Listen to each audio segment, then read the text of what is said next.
what we want. Those are the options. Always ultrasound this morning. Another one done. Do you guys think of that one as a test or no? Not really.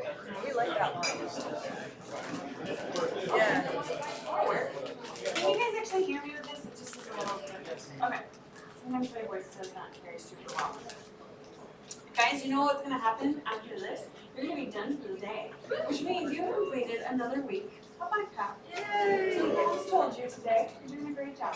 Oh, thanks, Sam. Okay, let's make a quick review of PEDS home to make sure you have some of those highlights, and we'll jump back into PEDS derm. So when we were talking about the treatment for pneumonia, if we're talking about the inpatient antibiotic treatment for a child, not a neonate, a child, inpatient treatment, what was that? Ampicillin. Not a neonate.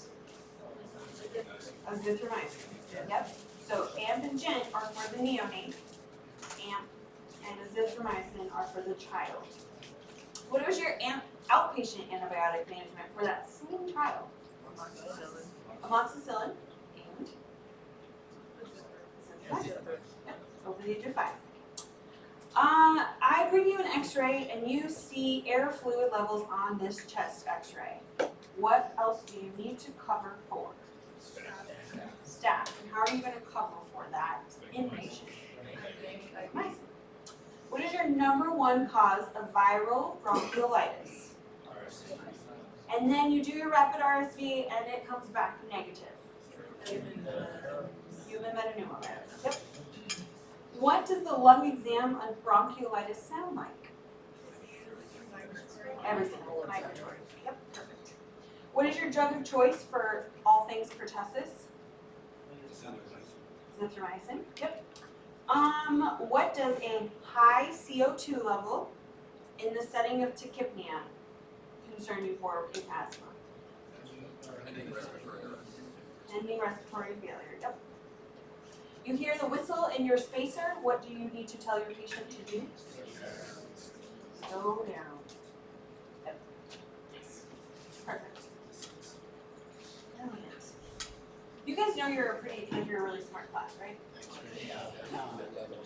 Like for real. Like I tell my clay core group this all the time. Like you guys are a really smart class. Okay, so I really didn't want to rush this because atopic dermatitis is going to be something you see a lot, both for adults and children. And my personal bias is that if you treat everybody like a child for this, you're going to get a lot further in the way you handle superficial skin infections. So we're talking again about trying to fill in the mortar. We're going to tell these families to do it as many times a day as you can, 8 times a day, knowing that they're going to get wide-eyed emoji'd at you and probably do it 2 to 3 times, which is kind of what you're wanting. So that liberal use, when you're talking about then adding your steroids, so your first line, get away any offending trigger. Second is your emollients. Third, your corticosteroids. So I can put any steroid on there as your topical steroid. Okay, so you can put hydrocortisone, you can put budesonide, you can put desinide, you could put triamcinolone, you could put anything on there. It's just your class of steroid. We'll talk about which ones to avoid though. So be familiar with those. You're going to do twice a day on those.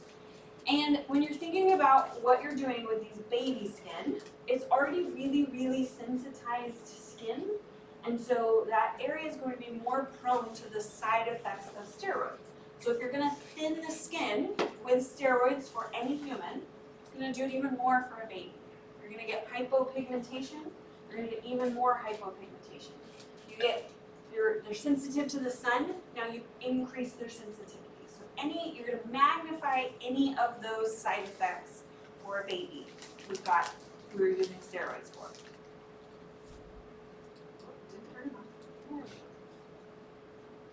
So things to think about then, particularly when it comes to babies. So they are going to have folds on folds on folds, especially in their groin, their diaper region, their necks. So anywhere you're using this and they have these flexural kind of occluded areas, you're going to have increased absorption. So you're gonna be careful with how much steroid you're using there. Same thing for external occlusion, and this goes for adults as well. So if you have an area, let's say on a pant line, on a neckline, anywhere where there's going to be that external occlusion of the medication, you see increased absorption. Otherwise, it makes sense too, if you have open lesions, that anything that's going to directly penetrate past that skin barrier is going to be increased amount. And if you add heat to it, you always get increased absorption.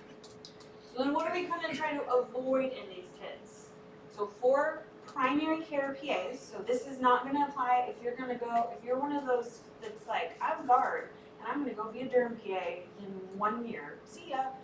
Not necessarily for this, but primary care PAs should avoid class 1 and class 2 steroids for these babies, especially on the face.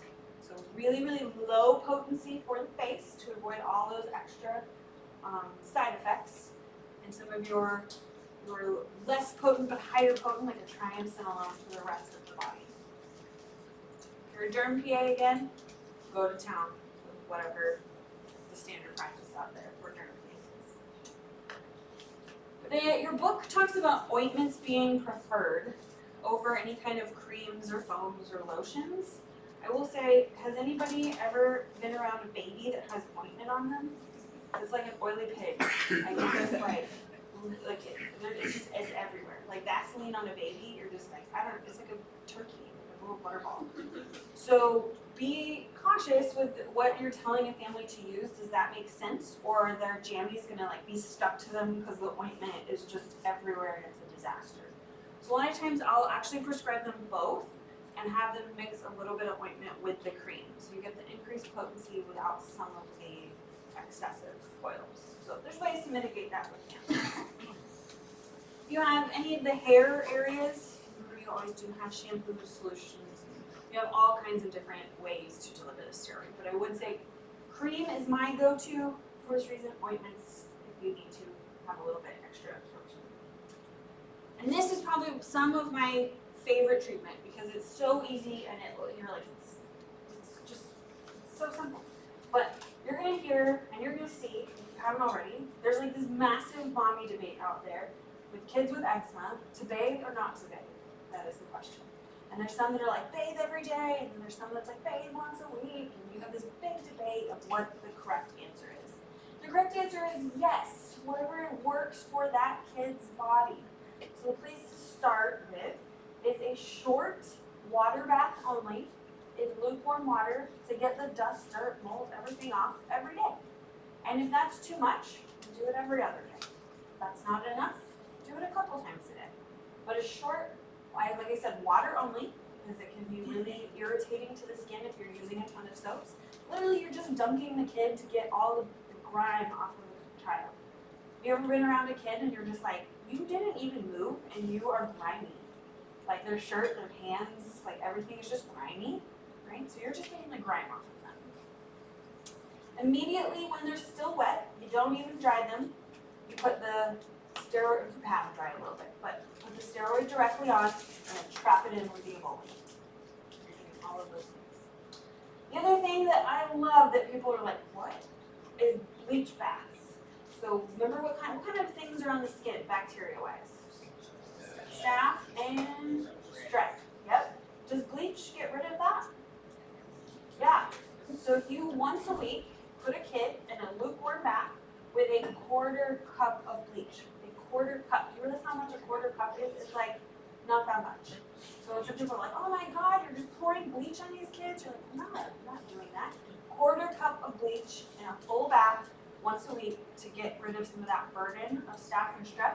It's going to be the sum of the cause of a lot of the secondary complications. So that should be a go-to. Emollients, if you had no other prescriptive medications and you had Vaseline and bleach baths, you're going to see 90% of these patients do really, really well. So the same when you have your teenagers or you're really hygienically challenged young active duty, bleach bath, quarter cup of bleach. So first thing, avoid the trigger, emollients, some of your lifestyle changes, steroids. Now we're talking about some of those adjunct treatments. And I love these adjunct treatments. They're so great because they're so easy to use. So some super cool medical history. When we can take a medication that was used for one thing and completely turn it around and use it for something else, super cool day. So a lot of these, tacrolimus, pimecrolimus, do you know what they were originally used for?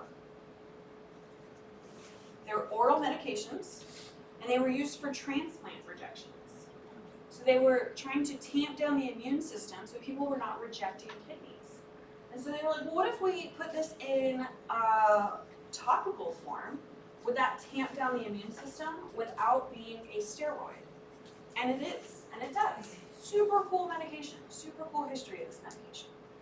So you have some options here as these adjuncts with these topical calcineurin inhibitors for a few kids. So some of these kids are the families that are like, nope, grandma had steroids in the ICU, we're not using steroids for anything, right? If you have kind of that steroid phobia, or if you have some of the side effects of steroids, you have some of the hypopigmentation, you have some of the sun sensitivity, some of those kind of things, this would be a perfect example for. If you have areas on the face, so you're not going to be using those high potency steroids for that, this would be a great place to use these. Or if you've maxed out your steroids that you can do, and you still are having some of those breakthrough atopic dermatitis lesions. So calcineurin inhibitors are great. I like Elidel, it's a cream, and tacrolimus is an ointment, and it just is a little bit harder to use, and Tricare has a little bit harder time getting it. So, what else out there? Super cool. I really like those. What else can you do? Well, remember we call this the itch that rashes. So when we're talking about what does your patient come in for, often they're coming in because the kid is just scratching so much, or the baby's just wiggling around so much, can't sleep. So this would be that perfect time when you want to use that antihistamine, because you're trying to stop that mast cell degranulation from the skin cells, and you're also trying to sedate them. So this would be perfect diphenhydramine or hydroxyzine. Little note for hydroxyzine. Get used to that medication. You're going to know and love it. Does anyone know what hydroxyzine is indicated for? Anxiety, pruritus, sleep, insomnia. So you're like, this is a great one to throw up for a whole lot of things. You can use it in kids, adults. It's not an SSRI. It's not antipsychotic. It's not any of these other things. So it's kind of a great catch-all medication. So hydroxyzine is awesome. It's going to be helpful. I would say your textbook talks about systemic steroids. Don't use them. Tell your provider to you guys, if you use systemic steroids for atopic dermatitis or most dermatologic issues, you're going to get rebound.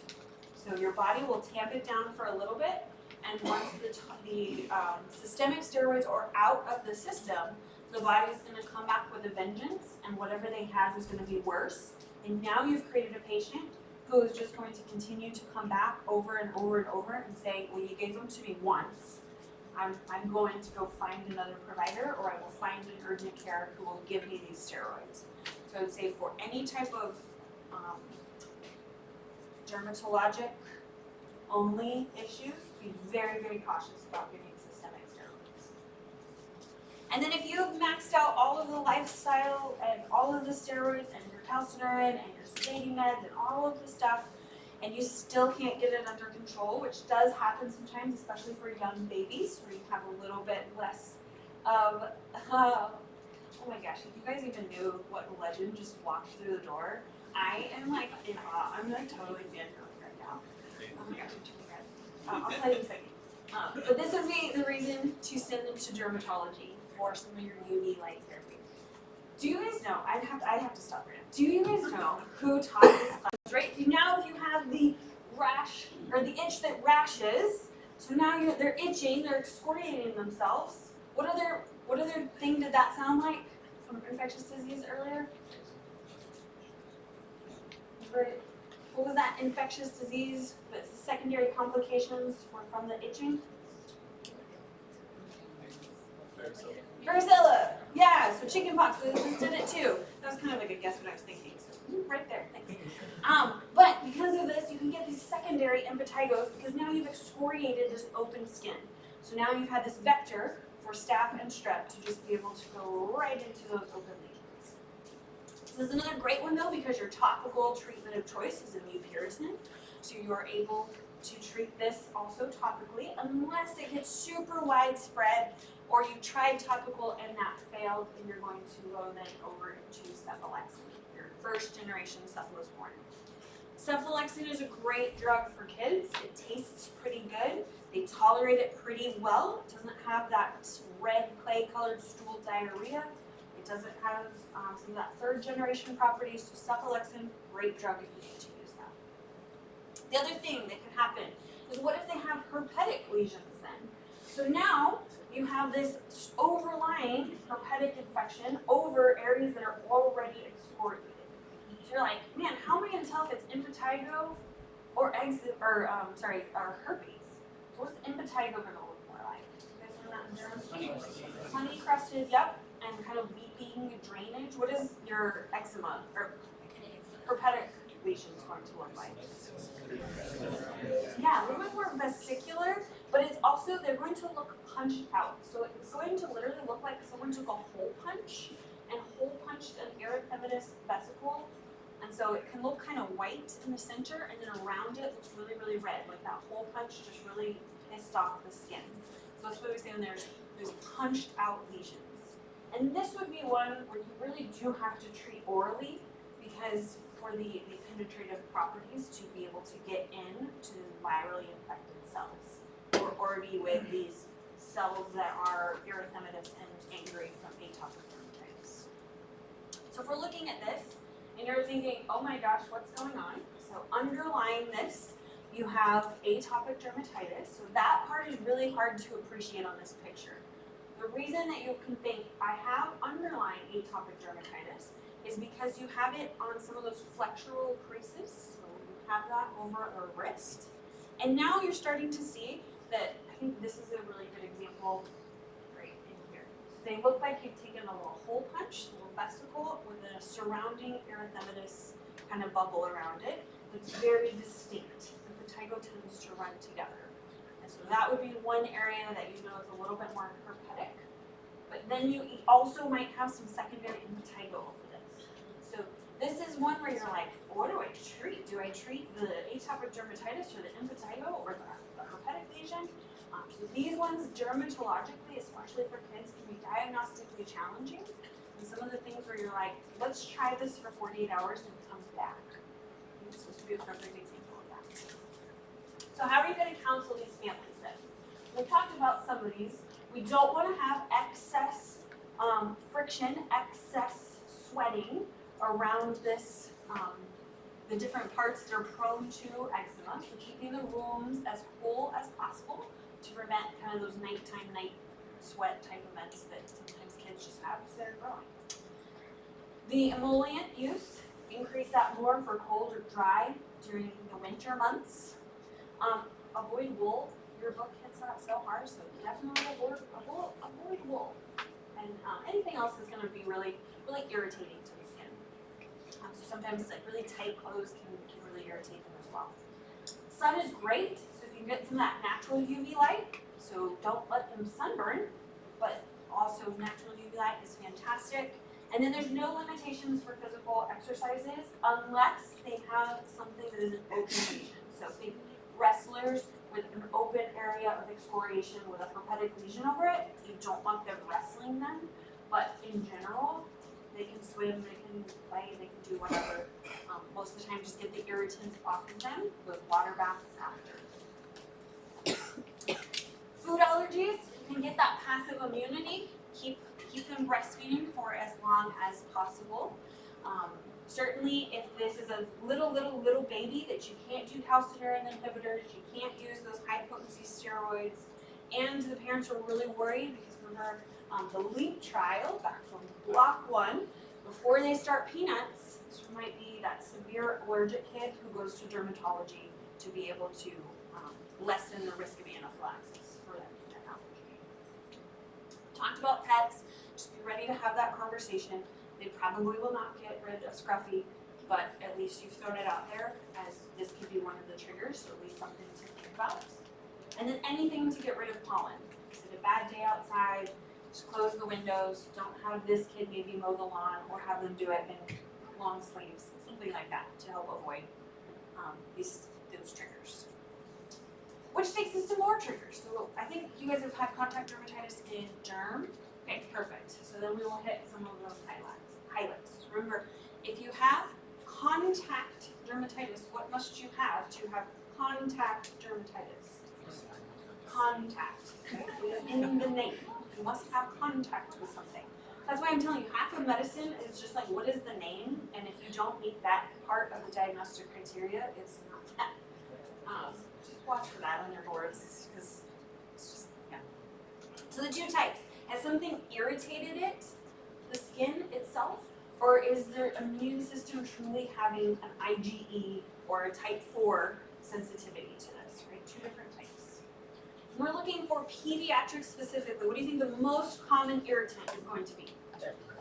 In the diaper. Yep, in the diaper. So from this makes sense. I think you already said that. Oh yeah, this was the same thing as last time. If your first line treatment, remove the agent, right? If that's ever an answer choice for any kind of irritant or any kind of atopic dermatitis, anything on the skin, anything with the lungs, any of those, remove the offending agent, right? So that's just another plug for that. They love to use that or offer education on avoidance. That's always the first line. So just make sure low-hanging fruit for them to use. So when we're talking about diaper dermatitis, really any kind of diaper rash, any kind of thing in the diaper, is super, super common for these kiddos. I think there's a word that I had changed from an old slide. It said elevated pH. Scratch off elevated because it's urine and feces is a little bit acidic, so it really should be on the acid side. I'm not going to specifically test that, but I think that was a slight change in your slides. So if you're thinking about this, the child is stooling and voiding, slightly acidic onto that skin, and then it just sits there, right? It's a perfect time with bacteria that's normally on the skin, plus the enzymes that are in your urine and feces to just break down the skin. So the fact that every baby doesn't walk around with a diaper rash 100% of the time is actually quite impressive. But they don't. It's intermittent. So things that can make it worse is number one, if they stay in a dirty diaper longer, if they are going all the time, so if they are having an AGE and they are sick actively, so things are more frequent. Vigorous diaper wipes, so if you're using anything that is already going to break down the skin further, that can be a problem. And then things can happen secondarily because now you have an area of already broken down skin. Things to watch for on pictures, if we're pulling this up, usually the gluteal folds are spared, and it is right in that diaper region where you expect stuff to stay. So that gluteal fold is one thing to watch for compared to, let's say, a cellulitis or any kind of other impetigo where it will just follow the contour of the skin. So that would be one way that you're using that for your differential. What can happen then secondarily? Well, now we have this nice warm, moist environment in that stagnant pond mentality. That's a lot of peds. It's really a lot of medicines thinking, where's the stagnant pond, right? So if you're, I'm diverting here a little bit. Let's say you have an older adult who's intubated. Where's your stagnant pond? You're like, it's in the lungs. Things aren't moving. They're not contracting everything. So they're most likely going to get an infection. They can't have urinary stasis. They can't pee. Your stagnant pond is in the bladder. So kids, stagnant ponds are going to be in those ears. They're going to be in the diaper region. They're going to be in the lungs if you can't move stuff up and out with good secretion management. So I diverted there. But all to say, the diaper becomes this kind of stagnant pond that just grows all kinds of things. And so Candida loves to grow in the diaper region. So if you have had a untreated or a diaper dermatitis that has not progressed with treatment, after a couple of days, start to think, is it really candidal in nature? And the way this one looks is a couple of different things. So number one, the way we describe it is leafy, and it truly looks like that color of fresh ground beef. where it's just violaciously red. That's the best description of it. And it has little satellite lesions. So it's not like where you had herpetic lesions that look like they were kind of punched out with that vesicle. It truly looks like there's an area, and then there's a little satellite lesion, and then there's another satellite lesion. And it looks like these little satellite campuses on a map. So if you're looking for that. Satellite papules are going to be there, big, bright, beefy red, in the setting of a diaper dermatitis that wasn't healing very well. These ones also, a lot of times kids don't care a whole lot about a diaper rash. A mild diaper rash, mom and dad care way more than the baby does. Severe diaper rashes, baby cares very much. But this, even mild, very uncomfortable to a baby, and baby cares very much. So candidal infections, baby is very, very uncomfortable. So what are you first going to do? You're going to change the diaper as much as you can. I said that one time to a family, and they started doing Q1-hour diaper changes. And I'm like, that is a lot, and it's very expensive, right? So that's probably not necessary, but making sure, checking in every couple of hours to make sure that they're not just sitting in a dirty diaper is super, super helpful. Anyone tried diaper-free time with their kid? Yeah. You have to be brave, okay? Right? Go everywhere, and this could be a great thing to do, especially in the climate where we are out in the backyard. Just give them some time where they're not having that stagnant pond so that they If you are noticing that wipes are causing this, just tell families, and they're like, what brand of wipes should we be using? Everyone, there's a mommy blog for that, let me tell you. Really, my answer that I give is to avoid any kind of wipe and just use a very, very soft cloth, padded, where you're just patting the child with just lukewarm water. You're not using any kind of anything in the wipe itself. And then one thing to think about, again, a lot of opinions about this, to cloth or to not cloth, disposable or cloth, right? Big debate out there. And really, a lot of the times, just from a absorbable standpoint, the disposable diapers have that absorbent property where it is not just going to stay in liquid form on the child's bum. So that can be helpful, at least temporarily, if they can't do more diaper-free time. First line treatment then is going to be, I need to create a barrier on that skin, between the skin and the urine and the feces. Anything that's going to be a barrier is great to use. Zinc is really helpful for the skin, so that's why we'll usually say, hey, let's do some zinc oxide. But if a family's like, can I use Vaseline? Sure. Can I use Aquaphor? Sure. Can I use butt paste? Sure. Can I use, doesn't matter. Anything that the family wants to use is perfectly fine. They make these little diaper cream like pastes. Looks like you're like decorating a cake almost with the diaper cream. Those can actually be super helpful to the families. So just if you're trying to buy baby gifts for people, it's a good one. One of the questions will be, can we use steroids in the diaper region? Are you supposed to do that? The answer is yes, but short term. And I usually will tell the families to mix it with the barrier cream that they're using. So a low potency steroid, hydrocortisone, they can do it either over the counter with the 1% or the prescriptive 2.5%. And then if you have the candida with those satellite lesions, making sure you're treating for that as well. So a nice statin or a clotrimazole. So what's going to happen if you try a nice statin and nothing changes? Yeah, use the other one. Use clotrimazole or ketoconazole. Clotrimazole is just an easy one to use because they will have different mechanisms of action that go after two different parts of candida. So if one's not working, try the other one. It'll be a helpful tool to use. The other thing that will happen specifically in younger children is a lip lickers dermatitis or a wet to dry dermatitis, classically called lip lickers, thumb suckers dermatitis, you might hear it like that. This is anything where the child has repetitive moisture on a part of the skin that doesn't normally have moisture on it. So classically, you'll have their lips are red, and then there's just this circular area right around their mouth that is very, very irritated. And then they'll come in, the parents are like, I have no idea what's going on, and And you're looking at it and you're like, this kid licks their lips all the time. And you say, does your child lick their lips? And they're like, nope. And you look over at the kid and they're like, and like doing it real time. That's my favorite, right? So lip lickers, your textbook, this is my favorite part, I think, of your textbook, says that the first thing that you should have them do is to tell the child to eliminate the behavior. While that is the first line treatment, often is not going to help because if you're thinking about it, it's dry. So that kid is doing a natural physiologic response. So if you're thinking, how do I fix that then? Number one, keep that kid hydrated as much as possible. Number two, put something, an emollient, on that area that's going to be helpful to them. This would be another one where you're saying Vaseline 8 times a day.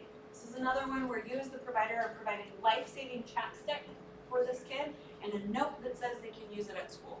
I'm telling you, that can change a kid's day and learning experience with your life-saving chapstick. Truly, save a life. Get some chapstick. The other thing I would caution you though about this, did I put it on there? Yes, is really, it's way down there at third line is a steroid. We're trying to avoid those on the face. And so really it's not in your textbook, but it's more helpful and it is actually indicated for this facial dermatitis to use those calcineurin inhibitors. So your pimecrolimus or Elidel or tacrolimus protopic on the face or on your thumb. It's a particular kiddo one. Okay, so that was your irritant. So something was irritating it via feces, stool, saliva, something like that. Those enzymes. Now we're talking about allergic. So now this is the part where you have either a mast cell, IgE mediated, or you have your type 4, that delayed hypersensitivity. And really, your boards are going to focus on this type because it is delayed, right? If you put something on there and immediately there's a reaction, you already know that that's immediate IgE. That's not interesting or hard to test. You guys, anybody would pick up on that. You're like, this touch, that's not right. These are harder to pick up because it's this delayed sensitivity. So did something touch their skin or have prolonged contact several days ago, several weeks ago, that is just now manifesting? So that can be one of the things. Distribution can be super helpful. I always put this up there that perfume or any kind of things that are aromatized can be really difficult because of the spray pattern. And so if you're like, what is going on? This pattern just doesn't make any sense. Is it something that's aerolized? Is it a perfume? Is it a hairspray? Is it some sort of product that they're using like that? The most common way I've seen it tested and the most common way I've seen it present is with some sort of jewelry. So usually an earring, a necklace, a ring. The common picture for your pants is when they put a button on the jeans, something like that. That's probably the most common way I've seen it. But really anything that someone has a type 4 hypersensitivity reaction can be a cause of an allergic irritant. Poison ivy, poison oak is a common one. It's just very irritating to the skin, causes a pretty predictable type 4 hypersensitivity. You see this a lot of times too. I think the common way I've seen this with a family is that they go out hiking, they go out camping, they take their dog with them. Dog runs off and plays and gets into all kinds of stuff. Comes back and the child's rubbing up on the dog. So it's even if you're like, no, the kid wasn't playing in poison oak, poison ivy, but they were all mixed up in that. That can be another way that you can see that. So that can be one of the things. And this is slightly different from some of the other ones we talked about. That the fluid inside these vesicles, because it is an immune response, it's not infective. Right? So if you are dealing with varicella, if you're dealing with hand, foot, mouth, any of your vesicular lesions that have an infectious etiology in them, the fluid itself can be infected. But this is not an infection. This is fluid as part of your immune response.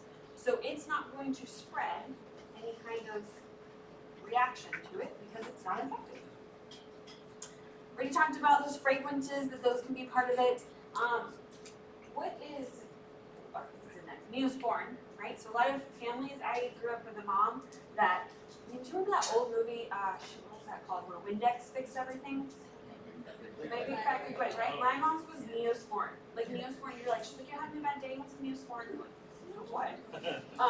But she would put Neosporin on everything, and after a while, you could see exactly where the Neosporin was with an occlusive band-aid around it. Right? So you're like, that's type 4 hypersensitivity. And that's what it is. So neomycin or Neosporin can be very, very common things that people can get over the counter. They think that it's helping, and they're actually having a delayed hypersensitivity to it. And then nickel. That's going to probably be your most common one and the most commonly tested one. And sometimes story. We'll take a look at some of these pictures. Can be bizarre configurations. This can be patterned or not patterned, depending on how it is coming in contact with the skin. And again, because it's a delayed sensitivity, means it's usually delayed by a week or two. So that's probably your timeline there. It gets worse with re-exposure. So this is a classic one where you'll have a child with some sort of jewelry, they'll take the jewelry off, it gets better, they want to wear the jewelry again, and they'll put it back on, and now it's much worse. So you see this over and over and over. You'll see this sometimes, especially with young girls with pierced ears. You'll see that continue to be worsened each time they put nickel back into their ears.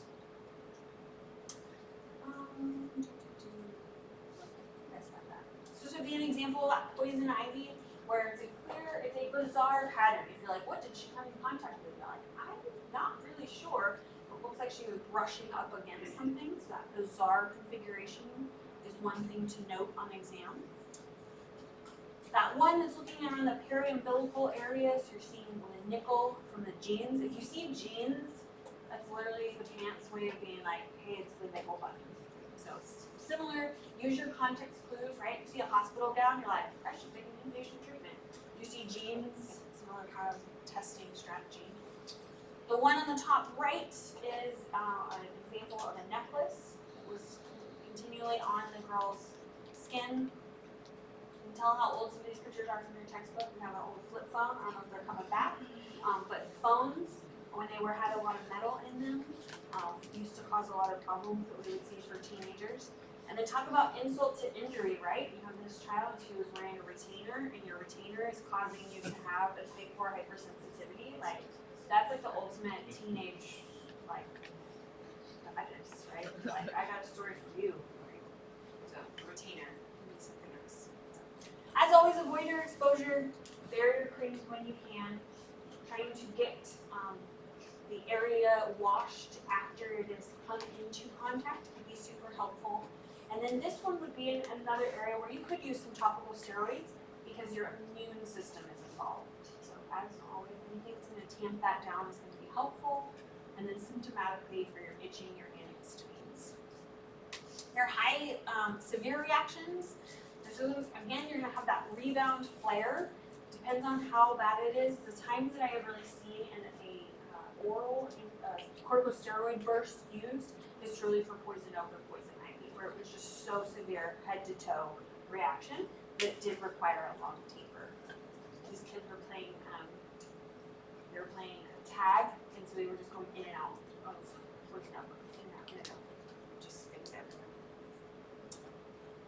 Seborrheic dermatitis. What's the lay term for seborrheic dermatitis in a baby? Cradle cap. Yeah, so cradle cap. So what do you think the distribution of that is in a child? Yeah, it looks like they have a cap on. Looks like they have a helmet on. So we thought if there's some of the inflammatory process, we thought that it's really a yeast. Well, we've kind of thought a whole lot of stuff. No, the answer really is that it's kind of unknown. The other part to this is the way I think about it is that it is also hormonally induced. So you see this in two distribution patterns. You see it number one as an infant, and then you see it again as a teenager, and then as an older adult. You have it as an infant, doesn't mean you're going to have it as an older kid. But I think about this as another way we talked about from block one, some of these puberty in reverse type things. So as they're withdrawing from those first set of hormones and kind of going from mom into baby phase, into their own realm, and then again when puberty starts. So it's kind of your two distributions. So hormones away, and now hormones coming back. 2 times you see this in children. These ones have pretty well-defined borders. It's usually those areas of hair distribution where you have those hair follicles.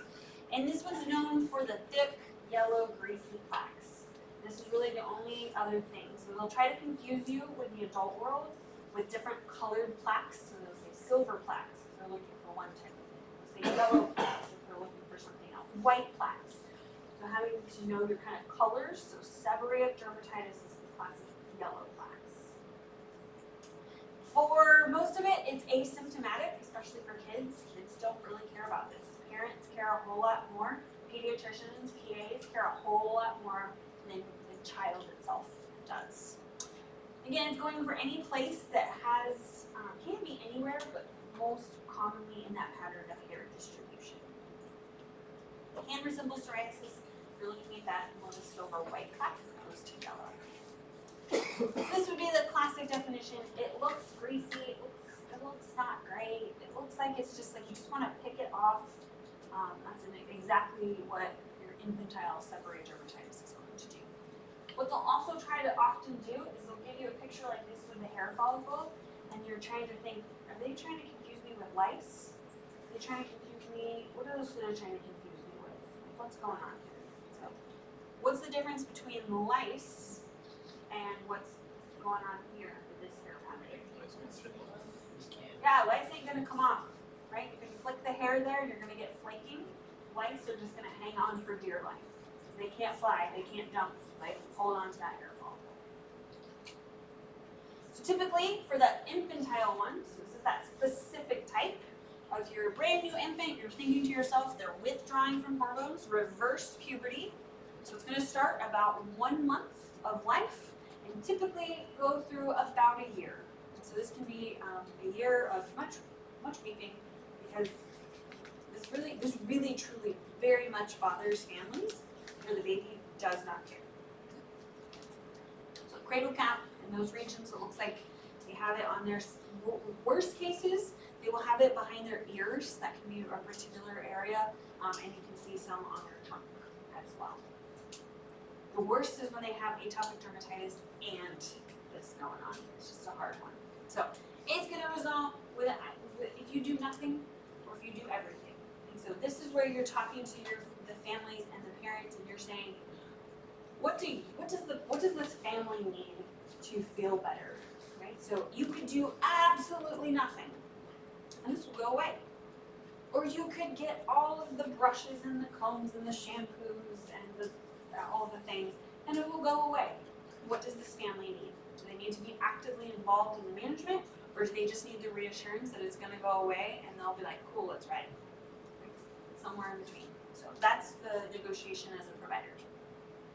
In general though, what are you going to say to do so that you don't end up with that all the time? You're going to say, hey, emollients, looks counterintuitive. You're like, but it already looks kind of greasy. It's yellow and plaquey and greasy. You're like, yes, it's actually all of that oil is manifesting out of the skin, so we need to replace some of the emollient part. So emollients are going to be helpful. Your gentle shampoo followed by a brush afterwards to truly remove the scales. And you make these like cute little baby brushes. Nose Frida or Frida, baby Frida has a really good pack for cradle cap. So again, I don't know. I promise you, I'm not getting any kickbacks. I'm just like, if you want to buy this, but they have really good products there. If the parents continue to be really bothered, or if the child is bothered, so if there's any kind of irritation that you're noticing, a topical low potency corticosteroid can be helpful. And you can also, it's indicated to use the ketoconazole cream. Sometimes I will mix them together, so you have a little bit of both. So you have that antifungal, anti-yeast, and your anti-inflammatory together. So that can be helpful.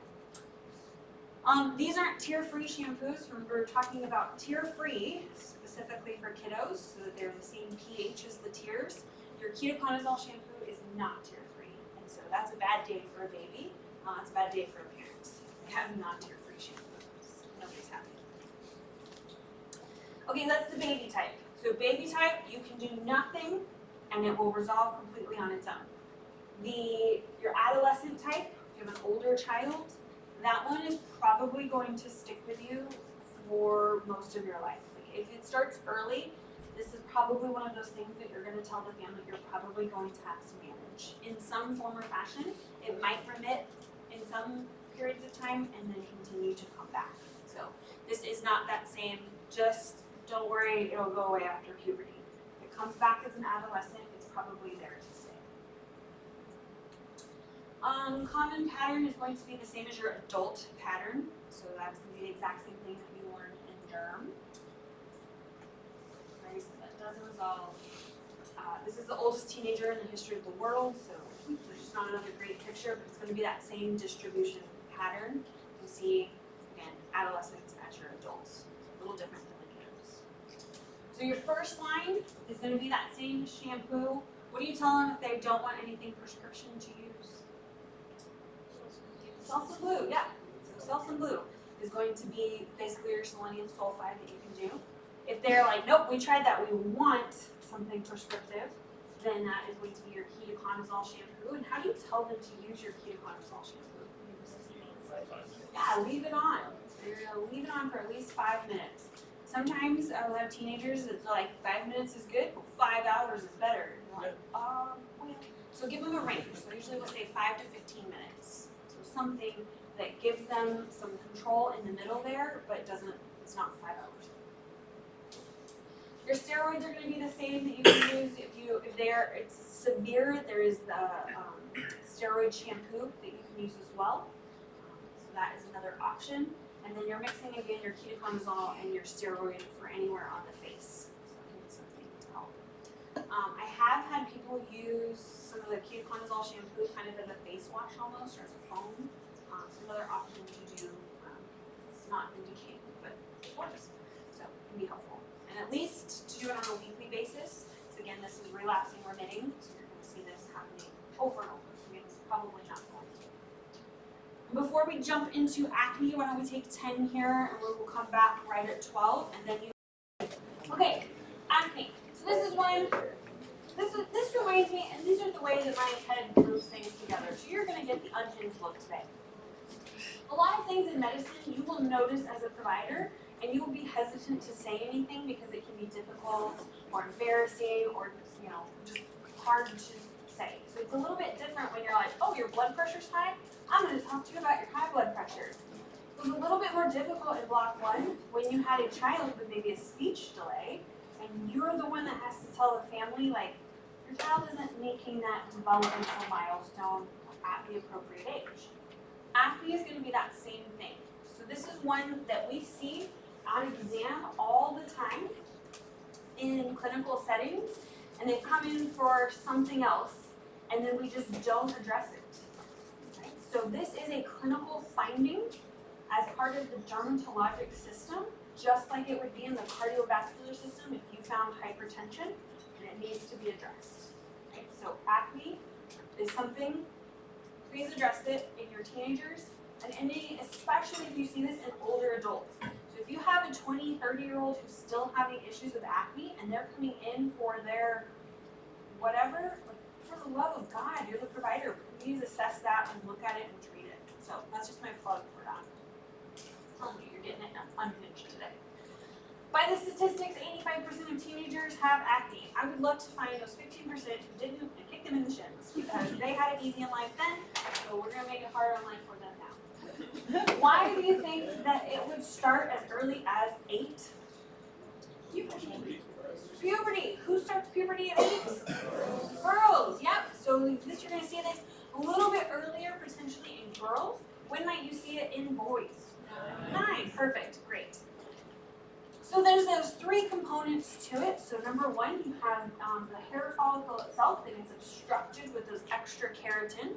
You're thinking this is the hyperkeratosis because these are teenagers in this high volume of growth. So their skin is growing rapidly as well as the rest of them.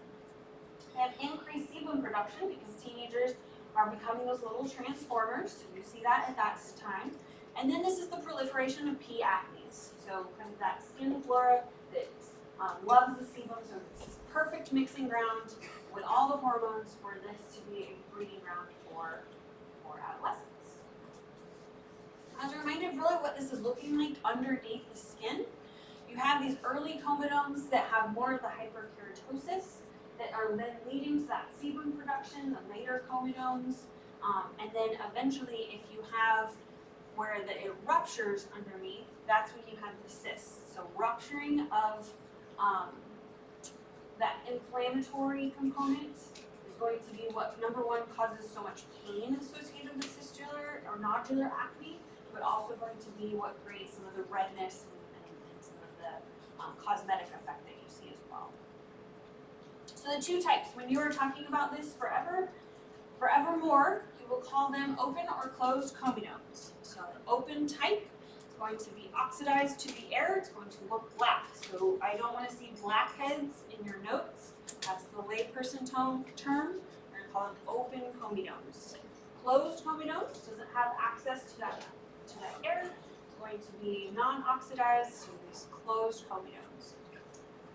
Again, same with P. acnes. So you could call them pustules, you could call them, but usually pustules indicates that you're truly looking at more of an infectious etiology. You're communicating provider to provider versus open and closed comedones. It's telling you that it's this common acne type pattern, acne vulgaris.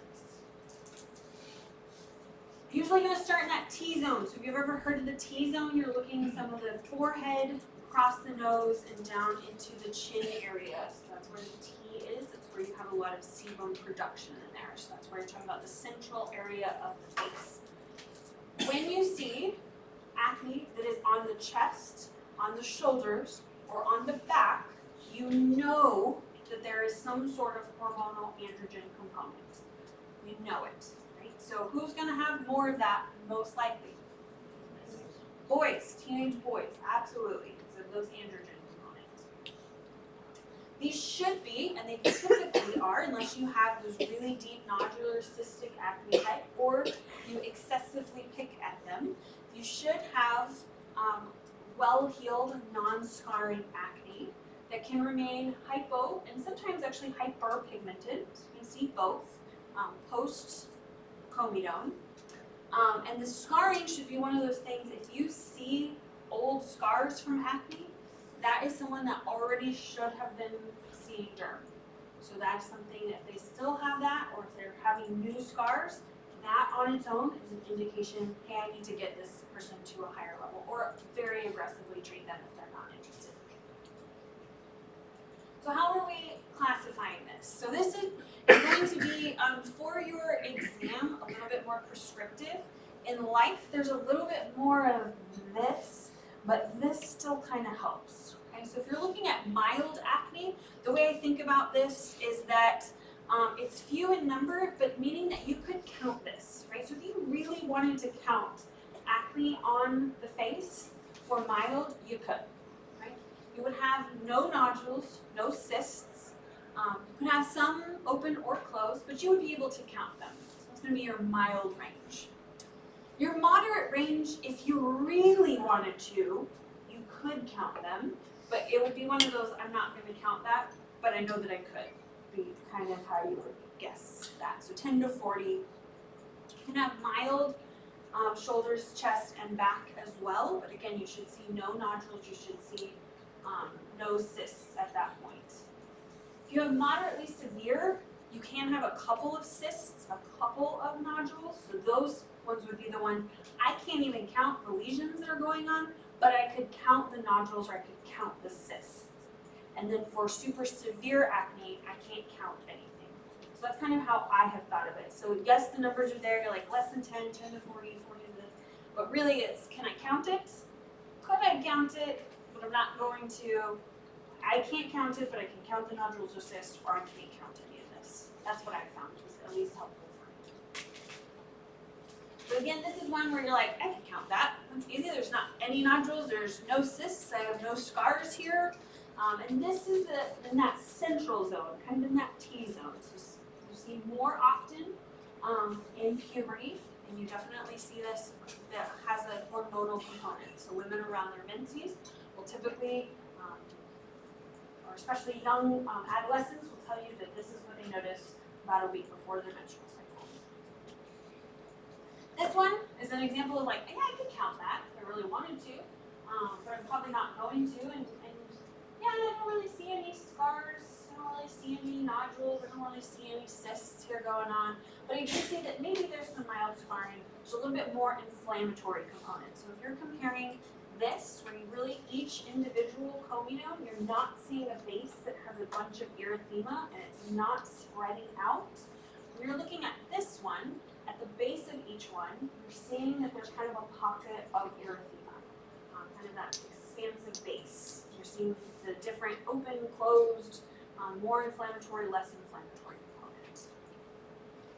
Moderately severe, now I can't count the actual acne itself, but I can count the nodules, I can count the cysts. So right here, I'm seeing 2, 3, there's a couple of those going on. So occasional cysts, easily countable, mixture of open and closed, some scarring. So if you're moderate, you should be, I need aggressive treatment, or I need to be referring.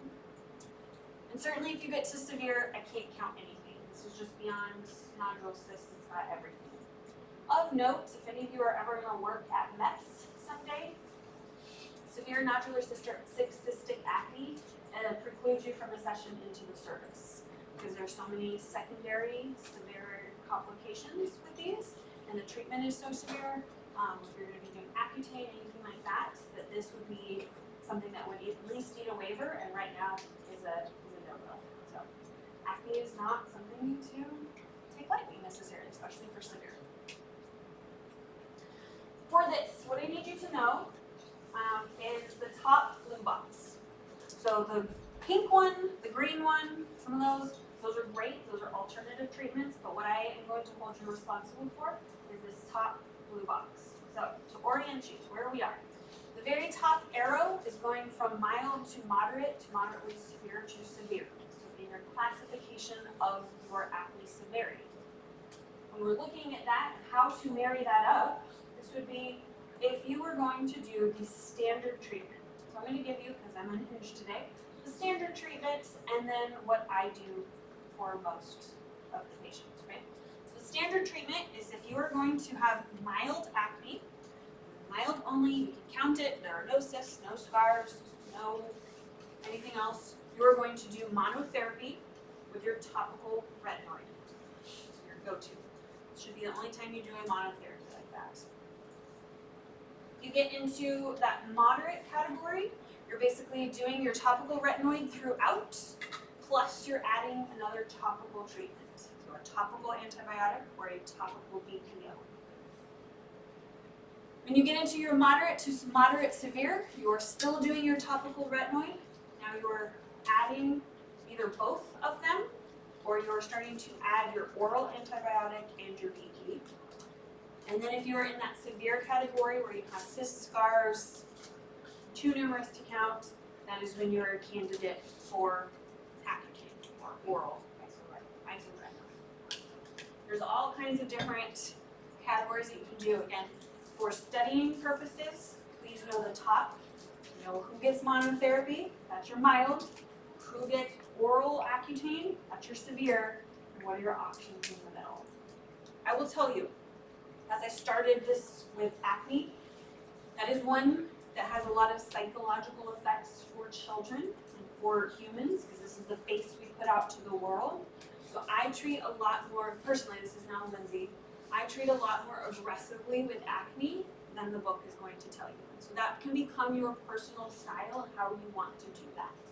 I told my Clinicore group earlier this week, kind of my go-to is to make sure that they have a topical retinoid, and I also give them a BP wash for the shower. So a 5 or 10% BP wash, so they already start with this combination treatment and have some success early on.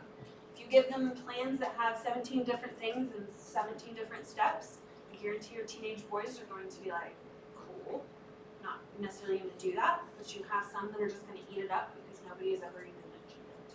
So that's my go-to. If you want to talk acne action plans, I love that. I will talk about that all day long. So, some cool stuff. So for the comedonal or mild acne, again, your go-to topical retinoid, your monotherapy. Your other two are those alternate therapies that you could do. We'll say your topical retinoid is going to be by far and away the most beneficial. You do the salicylic acid or acetic acid. over the counter. That's the reason that they're over the counter products. They do have a new topical retinoid that is over the counter. Does anyone know what it is now? Adapalene. Whoever said that? Awesome. Yep. Adapalene, they can get this topical retinoid now over the counter. Again, mild, but it's or moderate, but it's papulopustular. You're going to add something else topical in addition to your retinoid. And then severe, you're adding oral antibiotics. And super severe with nodular and cystic is acne. I think actually we said all of that. Why do you have to wait for 6 to 8 weeks to really see an effect? What is going on when you start all of these topical treatments? How come it's not like your eyes that just like overnight it's going to work? Yes, it can be a little further down, and you have to wait to see the skin turnover. Your skin doesn't turn over every 3 days like some of your corneal epithelial cells do, right? So you have a little bit longer time where this is going to happen. So 6 to 8 weeks is really when you're going to assess. So you tell the family, take a picture today, set an alarm in your phone, and take a picture 6 weeks later. Let's compare at that point. If you go day by day, which they will, you're not going to notice as much of that. So those retinoids. Why is the retinoid our first line go-to? Yeah, it hits every single one of the components of acne. So it's going to help the skin turn over faster.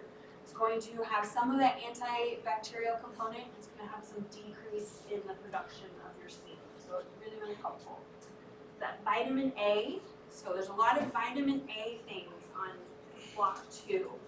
Keep those, make sure you have those current. So if you have vitamin A topical, you're treating acne. If you have vitamin A oral, what disease does that go with? Measles, yeah. So these are the different ways that we're using some of this. For your microbials, again, benzoyl peroxide wash, and then usually your topical antibiotic of choice. If you are trying to do the combo, it's benzocaine, so it's kind of a cool combo name for your drug. Sometimes tricaric if you're about paying for that. But for your oral antibiotics, you're using your cyclins. So if you can't remember which one that is, remember Klein taught you this, so pick a Klein. She's really passionate about acne. Okay. So doxycycline or minocycline are going to be your kind of go-tos with this. And the way that I have seen them combine this for your pants is they will combine acne treatment with a GI.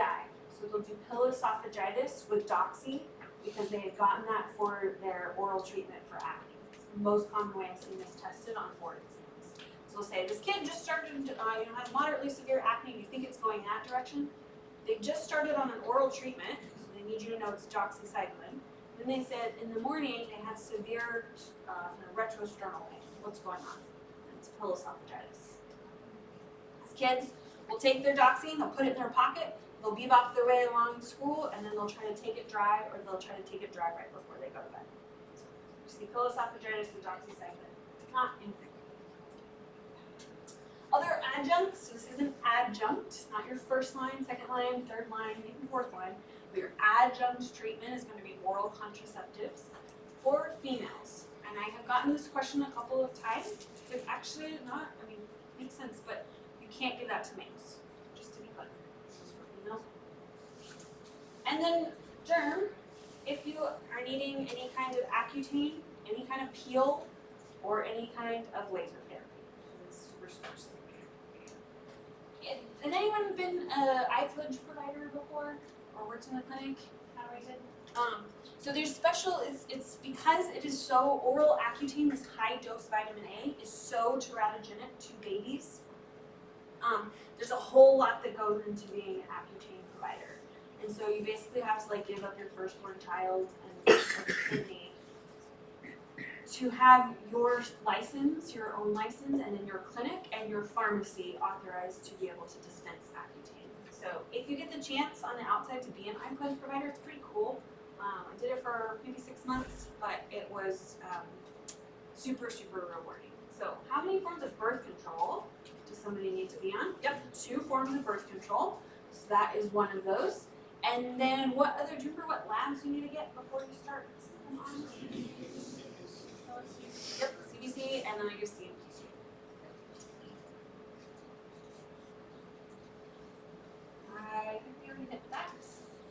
If you had to pick triphasics, meaning you had all 3 phases of the menstrual cycle, versus a monophasic pill where they are getting the same amount of hormone every day, is what is classically been taught, but now both of them are indicated. So having that conversation with your patient, do you want the same every day? Do you want to feel the same all day, every month?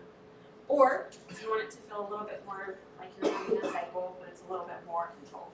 Some people have a preference for both of those. The ones with a low androgenic component are going to be super helpful, particularly for which type of patient? If they have the androgen component, what is their acne going to look like?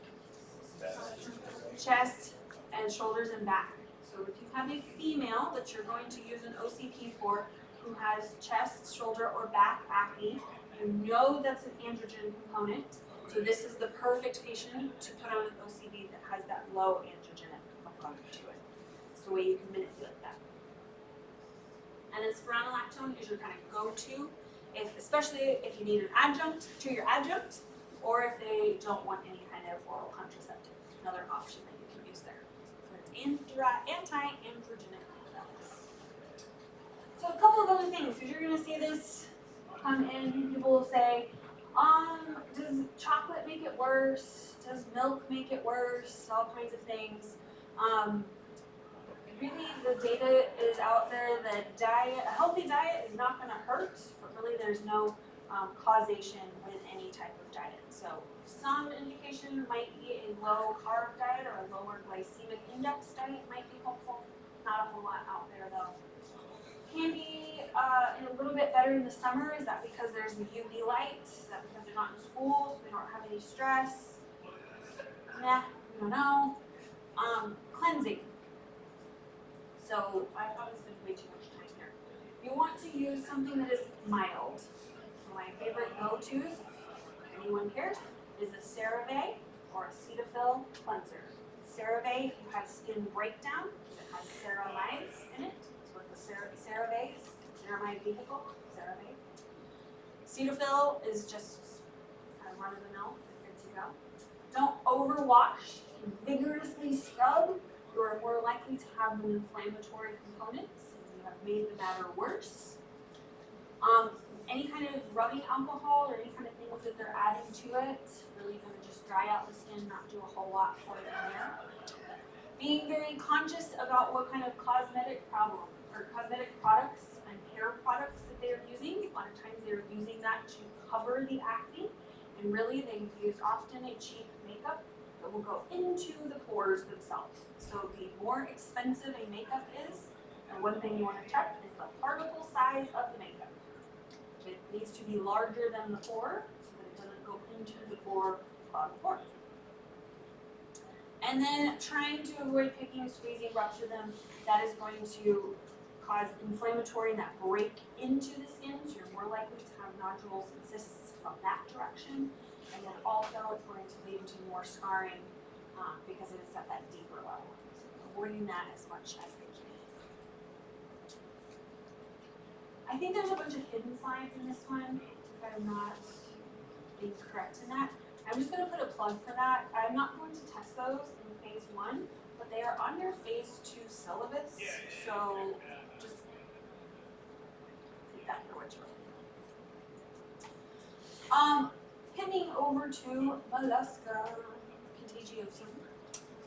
This is one that is going to affect your toddlers and young school-aged children. And this is one that classically is going to be from auto-inoculation. So they will give it to themselves in one area, and they will give it to themselves then in another area. So they are auto-inoculating themselves. And this is often then why we are not as worried if they have molluscum in the diaper or genital region, because we know that the source is often from auto-inoculation.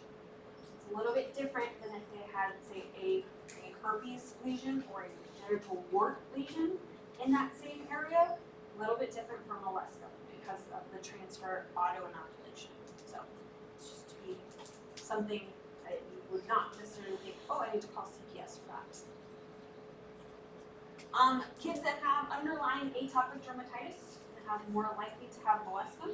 Again, they have those open lesions, so pop right in there. Virus. That pox virus is what's going to cause it. This one is the umbilicated flesh-like papule. So umbilicated means it has a little belly button. So each of the papules is going to look different than those rose dewdrop on a rose petal that is the non-umbilicated in varicella. This one is always going to be umbilicated. The kind of trick to see it if they're small is to take your otoscope, the tip of the otoscope, and you look just at one lesion with your otoscope tip to see if it has that little umbilicated papule or not. So you can look at any skin lesion using those otoscope ear tips. It can be super helpful. Why are you set it in the wrong spot? These ones are frustrating to families because they take a long time. The average is 6 to 9 months to go away, which puts your standard deviation then at about 2 years. So you could potentially have these lesions normally up to 2 years. It might just be a couple of months, but it could be a significantly long time. And a lot of times what's most distressing is that they play with them, they pick at them, which then is more likely to then auto-inoculate themselves somewhere else. That's really thing. This is updated now, so just to throw this plug out there, it's still in your book that there's no FDA treatments. They just came out, I want to believe, in December with 2 different topical treatments. So Zelsumvi, ZELSUMVI,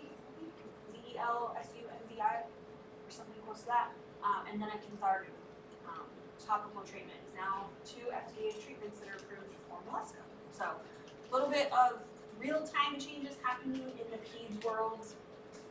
The thing to not do is to not take a curette to these. Because it's viral in nature, it's going to come right back and you're going to leave a scar. It's not liquid nitrogen in these. No cryotherapy, don't try to do any of that.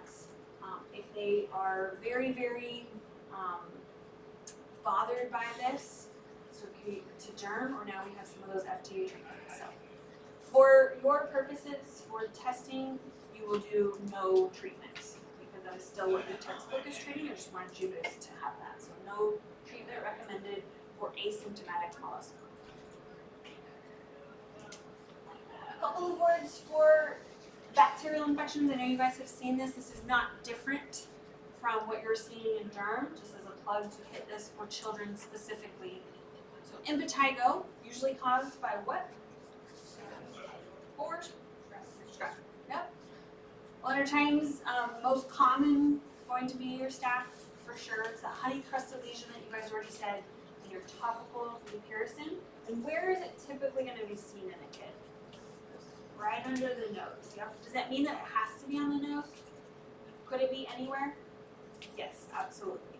But classically over that honey crusted right under the nose there. Your cellulitis then for kids.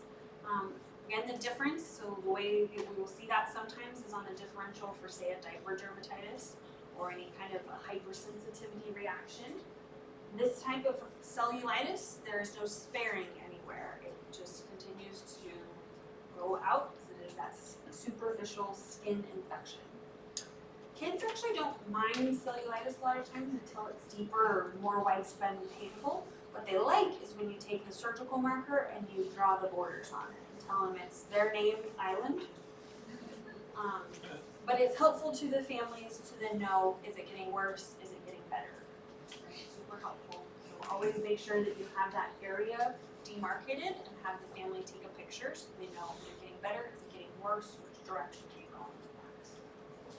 Your same bugs, staph and strep, can get specifically bad if it starts getting rapidly expansive. And for kids again, so that's really what we care about. Your cephalexin, your oral cephalexin is your go-to. So this is not a topical treatment. This is what I see mixed up sometimes. You're like, impetigo is topical, cellulitis is not topical. And it's because impetigo is that open lesion, so you can treat it topically. Cellulitis is not open. No topical treatment is going to permeate. You need to do the oral treatment with cephalexin. If your MRSA rate is high, so watch for that on your test questions, because is there great MRSA coverage with cephalexin? No, first generation cephalosporins don't have good MRSA coverage. So if your test questions or your board questions give you something like, mom has recurrent MRSA abscesses, or like child has had multiple episodes of MRSA in the last year, but today they come in with, whatever, they're trying to say this child needs coverage for MRSA. So that's how they're trying to say that. So something that has MRSA coverage is going to be much of a pick in that instance. And then finally, perianal dermatitis. So this is your group A strep infection around that anal mucosa. Do you remember when we talked about what had nocturnal anal pruritus? Pinworm, perfect. You're so smart. So that is different because this one, that was not painful at all. They didn't care, they just had itchy butts. These kids, this is painful. So painful nocturnal anal pruritus can be a big difference. This is also going to look different on exam. So again, that kind of beefy red color, it's usually 2 centimeters around the anus. Can be seen when you have that prolonged skin breakdown of diaper dermatitis. It can cause some ulcerations as well. So it can start as a normal diaper dermatitis, secondary skin infection. Now you have perianal dermatitis. Now you can have perianal dermatitis plus the candidal infection plus the diaper dermatitis. The diaper is just a minefield of areas. And why can you use low-dose amox? Because it's your group A strep. Don't pick high-dose amox for that. Because it's your group A strep. Good to know. We have 20 minutes. So question for you guys, legitimate question. There's 2 more lectures for this block. We have 2 more times that we meet. However, the last one is the Wednesday before your test on Fridays. Would you rather have more of the information up front, to try to have longer with that material that last week, or get out 20 minutes early now? Okay, so let's go into, and we'll start GI then.